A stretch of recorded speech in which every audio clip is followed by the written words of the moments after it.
گنہگار اپنے چہرے ہی سے پہچان لیے جائیں گے تو پیشانی کے بالوں اور پاؤں سے پکڑ لیے جائیں گے، تو تم اپنے پروردگار کی کون کون سی نعمت کو جھٹلاؤ گے؟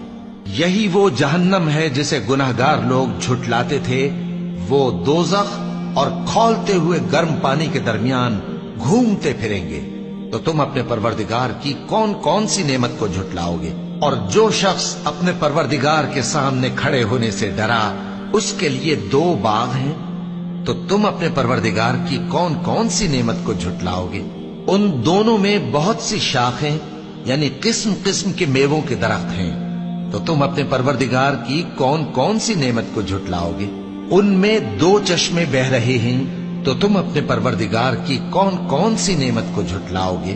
ان میں سب میوے 2 قسم کے ہیں، تو تم اپنے پروردگار کی کون کون سی نعمت کو جھٹلاؤ گے؟